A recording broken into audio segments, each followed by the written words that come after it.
Yo la famille, c'est BRD, on se retrouve pour l'avant-match de ce OM PSG. Je suis en compagnie de mes frérots Recoba et Footballist Blue. N'hésitez pas à aller voir leur chaîne. Si vous kiffez la vidéo, vous connaissez la chanson, vous likez, vous commentez, vous abonnez. Merci à tous ceux qui le font, ça m'aide énormément. C'est parti. On se retrouve aujourd'hui pour parler du prochain huitième de finale de Coupe de France, mais c'est pas n'importe lequel, c'est un classico Paris-Marseille. C'est pas un simple match de Coupe de France, on va se faire chier devant France 3 à 20h30. Non, là c'est un vrai classico. Et donc pour l'occasion, j'ai ramené un Marseillais à ma droite et un Parisien à ma gauche. On va commencer par les Marseillais, puisque voilà, c'est des gens qui n'ont pas beaucoup de chance dans la vie. Donc, merci Footballist Blue de venir. On a été très chanceux avec Longoria en tout cas. Mais ouais, non, écoute, ça va très bien. Merci de m'inviter sur cette vidéo-là pour parler d'un classico. C'est vrai que c'est un peu plus excitant de parler de classico ces derniers temps que les années précédentes. Donc voilà, on espère que ça va être distrayant. On vous donnera nos pronostics à la fin de la vidéo. Recoba, un frère parisien, a fait des vidéos sur le PSG, des débriefs, beaucoup de vidéos sur le PSG. Donc, merci d'être là, frérot. Bah avec plaisir, hein, merci pour l'invitation. On va parler avec un petit Marseillais, ça fait plaisir d'échanger un petit peu. Ah, le mépris. On commence par parler de l'Olympique de Marseille. Ils sont sur 8 matchs sans défaite avant cette défaite de ce soir, parce que là on tourne le dimanche 5 février, ils viennent de perdre contre Nice 3-1. Première défaite depuis le retour de la Coupe du Monde pour les Marseillais. Footballist Blue, toi qui suis bien Marseille, je crois même que tu les as vus jouer à la Beaujoire la semaine dernière. C'est quoi tes impressions sur cette équipe d'Igor Tudor? C'est sa première saison à Marseille. Qu'est-ce qui te plaît? Qu'est-ce qui te plaît un peu moins? Vas-y, donne-nous ton impression sur cette belle saison marseillaise. Ouais, une belle saison marseillaise avec Tudor qui a une belle patte sur son effectif. Longoria aussi qui a réussi au niveau du mercato à donner des joueurs qui rentrent dans ce système-là, pressés, etc. Donc la machine qui a bien pris. Et justement, je pense que ce qu'on peut voir, c'est que là, voilà, quand il faut intégrer des nouveaux joueurs, eh ben, ça déstabilise un peu l'équipe. Hein. On peut le voir que là, voilà, ça marchait très très bien avec Sanchez en pointe, même si en fait, c'est vraiment un débat particulier parce que depuis des mois, on dit que ouais, Sanchez, il est bon en neuf, mais il serait tellement meilleur derrière l'attaquant avec un vrai neuf, etc. devant. Et au final, le match où on fait ça, bon, même si Sanchez n'a pas démarré le match, mais il y avait Payet et Malinowski derrière lui, et ben c'était moins fluide, on créait beaucoup moins d'occasions, on était moins dangereux. Donc voilà, c'est là où Tudor doit retrouver une espèce de formule. Donc peut-être que ce Classico n'arrive pas au meilleur moment, ou en tout cas, il faut peut-être repartir sur le système qui marchait bien. Et c'est vrai que même si Marseille fait une bonne saison, pour moi, on reste fragile. C'est-à-dire qu'on reste vraiment dépendant du 11. On voit que quand Klose était blessé, c'était un peu plus compliqué aussi dans le jeu. Voilà. On a un 11 qui est vraiment, vraiment solide. Et pour moi, c'est un 11 avec Bailly en défense et pas avec Balerdi. Et avec Harit qui est blessé actuellement aussi. Harit qui est blessé, c'est vrai que Marseille avec Harit, c'était quelque chose. Donc voilà, on est bon, mais vraiment, on est fragile, je trouve. Et là, il y a l'argument en plus de s'adapter aux nouvelles recrues. Donc ça va aussi mettre un petit temps d'adaptation.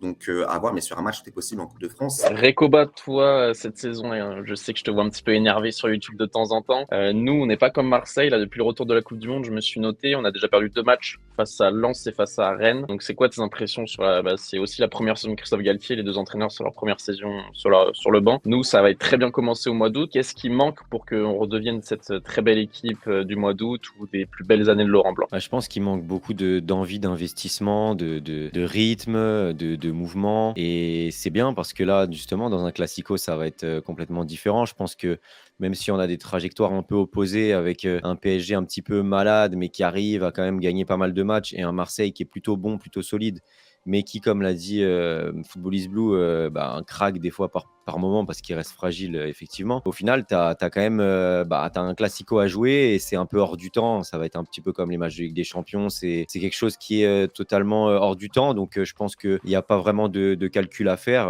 Ça va être un gros match avec 2 équipes complètement différentes. Marseille va mettre beaucoup de rythme. Il faudra que Paris se mette justement à ce niveau. Mais justement, je pense qu'ils sauront répondre parce que justement, c'est un classico. Et c'est peut-être le problème avec Marseille aussi depuis de nombreuses années. C'est que malheureusement, le rival, c'est le PSG. Et du coup, il y a pas mal d'équipes qui arrivent à battre le PSG. Mais l'OM n'y arrive pas forcément parce que justement, il y a ce match historique qui fait que à chaque fois, les Parisiens sont concernés à 200%. Et donc, ça va être un sacré match. Là, avec le championnat, on va pouvoir respirer un peu justement contre Monaco. Et du coup, peut-être que tu peux mettre ton équipe type donc contre Marseille, contre le Bayern aussi, faire, on va dire, tourner ou gérer le temps de jeu contre Monaco. Donc, encore une fois, ça, c'est peut-être pas bon pour les Marseillais non plus, mais on verra. C'est un match qui est complètement hors du temps. Et sur un match nul, une séance de tir au but, tout peut arriver. Et en plus, le PSG, on est un petit peu spécialiste des coupes. On a été souvent réputé pour être un club de coupe et pas de championnat. Donc là, on va voir vos pronostics, la famille. Les cotes, tout d'abord, le PSG n'est pas si favori que ça. La cote de la victoire du PSG est à 2 quand même. Pareil, de temps en temps, c'est quand même une cote élevée pour le PSG. Ça n'arrive pratiquement jamais en championnat de France. 3,40 le match nul et 3,25 la victoire de Marseille. On connaît le stade Vélodrome face au PSG. C'est souvent très très bouillant et c'est compliqué de jouer dans une atmosphère comme ça. Je me rappelle notamment du coup Franck Cavani qui nous avait sauvé au stade Vélodrome, qui avait bien climatisé pour faire le 2 buts partout. Je crois que c'était ça, je crois, de 2 à la 90e. Exactement, ouais. C'était bien sympa. Juste avant que vous donniez vos pronostics, la famille, sur les 5 dernières confrontations, le PSG a gagné 4 fois et il y a eu un match nul. Et la dernière victoire de Marseille, c'était le 13 septembre 2020, donc ça fait 2 ans et demi. Pendant la période Covid, au Parc des Princes, le stade était un petit peu vide, c'était pas foufou comme ambiance. Vous, quels sont vos pronostics? Je rappelle juste d'abord que Harit est toujours blessé, forcément. Mbappé sera absent, ça c'est sûr et certain. Kimpembe aussi. Neymar et Ramos, c'est encore incertain. On attend de voir les derniers entraînements, est-ce qu'ils vont reprendre l'entraînement collectif, etc.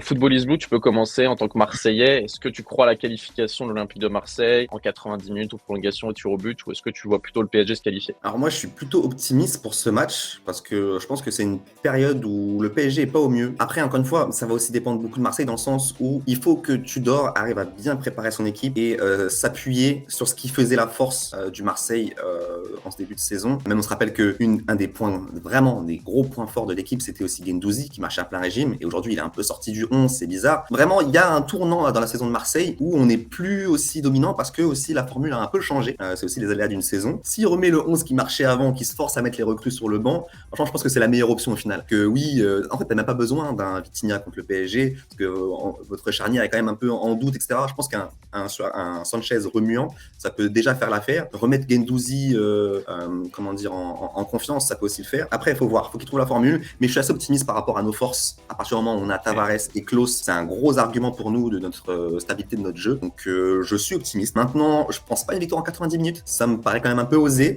Mais je vois un 1-1 en temps réglementaire et pourquoi pas l'emporter par la suite. Par contre, après, prolongation, tir au but, je ne pourrais pas vous dire, mais je vois un match serré, légèrement à l'avantage de Marseille. J'aime bien, il y a l'ambition côté marseillais, ça fait plaisir. Vitinha d'ailleurs ce soir qui a joué que 45 minutes, il s'est fait sortir à la mi-temps, il n'a pas donné satisfaction face à Nice. Recoba, toi qu'est-ce que t'en penses? Est-ce qu'on va les taper 3-0, 5-0 ou alors est-ce qu'on va galérer comme depuis presque 5 mois maintenant? Difficile à prévoir, mais je pense que si Paris fait son match, si Paris fait un match solide, serein, concerné, etc., qui met l'intensité qu'il faut, normalement ça doit passer, je pense. Je suis assez serein. Maintenant, je vois pas non plus un 3-0. Marseille, ça joue quand même bien. Ils savent mettre beaucoup de rythme, beaucoup d'intensité et ça peut gêner quand même le PSG. Donc, je suis pas forcément serein non plus. Mais je dirais que voilà, si on se met à la hauteur de l'événement, si Galtier nous fait pas une compo un peu bizarre et qui nous met une équipe type, qui fait jouer la concurrence comme il doit faire jouer la concurrence en mettant notamment Zaïre Emery à la place de Vitinha. Après ça reste qu'un avis personnel.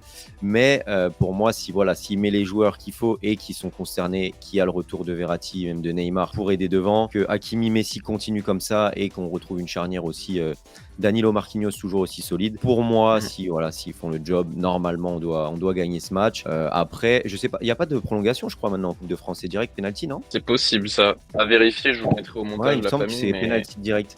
Mais du coup, je vois bien une victoire, je dirais 1-0 ou 2-1. Bon, on prend quand même des buts. Je dirais peut-être 2-1 ou alors. Je crois pas trop au clean sheet non plus. Je pense que si on va au tir au but, il y a moyen de gagner aussi. Mais je vois une petite victoire en tout cas. Ok. Moi, je pense que si on va au tir au but, on perd.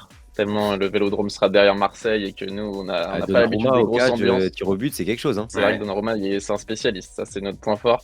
Il y a juste une précision aussi. Moi, j'espère que El Shaddai va pas commencer titulaire parce que là, on l'a vu face à Toulouse.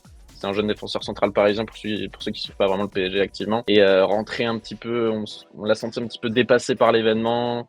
C'était pas prévu qu'il rentre. Ramos s'est blessé et il prend un carton jaune direct, même si c'est un peu sévère. Il fait 3 ou 4 passes sur ses 10 premiers ballons en touche, directement des passes ratées. Donc là, je me dis, dans un vélodrome, tu mets titulaire en défense centrale, ça peut vite couler. Donc j'espère que ce sera Danilo Marquinhos pour la sécurité. J'espère aussi voir Zaïre Emery au milieu de terrain, le petit crack du Paris Saint-Germain. Pour ceux qui ne l'ont jamais vu jouer, j'espère que vous regarderez ce match et j'espère qu'il jouera parce que je pense qu'il va nous prendre une masterclass. Le mec n'a que 16 ans, c'est le meilleur buteur de l'histoire, enfin le plus jeune buteur de l'histoire du Paris Saint-Germain. C'est incroyable, en plus c'est un milieu de terrain, il arrive à avoir ce record, c'est exceptionnel. Moi je vois une victoire, je vais être un petit peu optimiste, histoire qu'on ait 3 avis différents, mais je le pense aussi. Je pense que on l'a vu sur les 10 dernières années, le PSG on a toujours été extrêmement fort face à Marseille dans 90% des cas, et je pense pas que le fait que ce soit à l'extérieur nous fasse peur, surtout qu'on est vraiment spécialiste de la Coupe de France, c'est notre coupe favorite. Moi je vois une victoire par au moins 2 buts d'écart, je dirais un 3-1 parce que je crois pas au clean sheet tellement on est mauvais défensivement cette année, c'est vraiment notre plus grosse faiblesse et on est vraiment affreux défensivement. Donc moi je vois une victoire 3-1, mais on va dire que un match vraiment sans grande difficulté, on va dire. Je le vois comme ça. Excuse-moi David, je vois que tu fais un regard noir, t'as pas l'air très content. Ce n'est que mon avis, ça n'engage que moi. Non, mais là où je vais juste un peu nuancer ton avis, c'est que quand le PSG marchait super bien en début de saison, Marseille est arrivé au Parc et c'était un match très disputé. D'ailleurs, j'étais au Parc. C'est vrai.